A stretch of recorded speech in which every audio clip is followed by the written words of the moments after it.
.5. The problem of evil.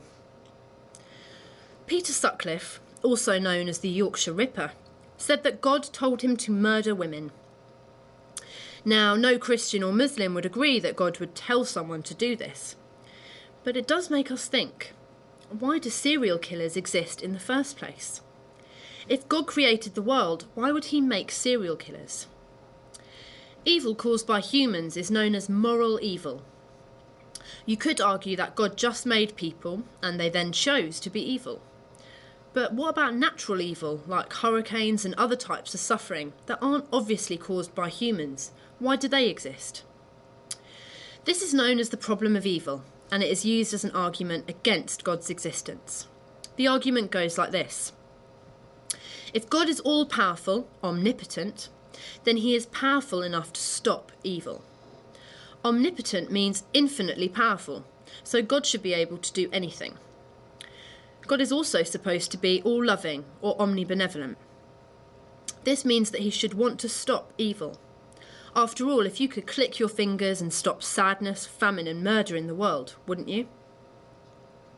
Finally, God is supposed to be all-knowing or omniscient. That means he knows evil exists.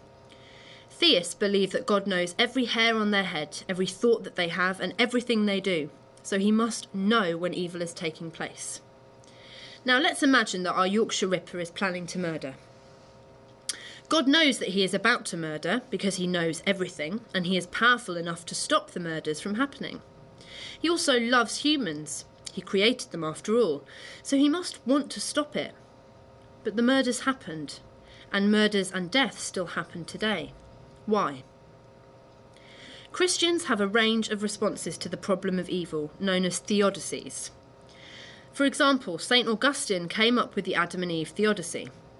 He said that when Eve took the apple in the Garden of Eden, even though God told her not to, she brought evil into the world. In Genesis, where the creation story is described, God tells Eve that all future generations of women will suffer painful childbirth, and all humans will feel terrible emotions like guilt and shame because of what Adam and Eve did. This is known as the fall, because Adam and Eve fell from God's graces. Another theodicy blames humans for evil.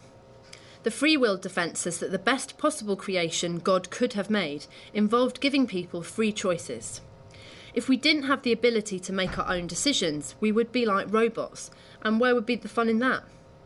But because God gave humans free will, some humans chose to do the wrong thing.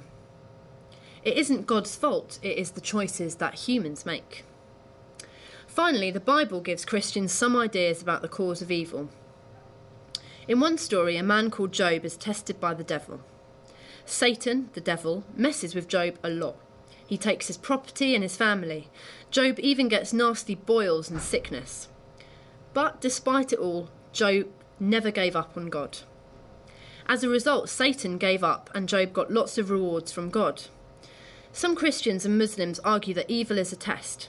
If all your exams were really easy, you would never get to show how hard you have really worked or how clever you can be.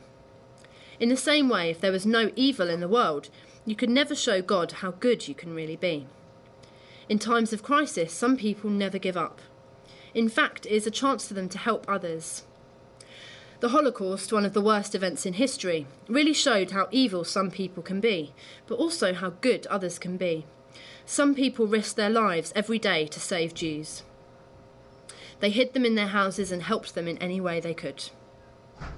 Of course, atheists will argue that there is no need for the amount of evil in the world. Test people, sure, but was there really a need for the Holocaust? Some atheists also criticise the free will defence by saying that natural evil is not caused by humans. And anyway, some humans don't choose to be evil. There is evidence to suggest that some people are born as psychopaths. They have no choice but to be evil, or so the argument goes. You will need to decide what you think. Do you think that evil disproves God, or can the theodicies explain it? Could evil be a useful test, or the result of human free will?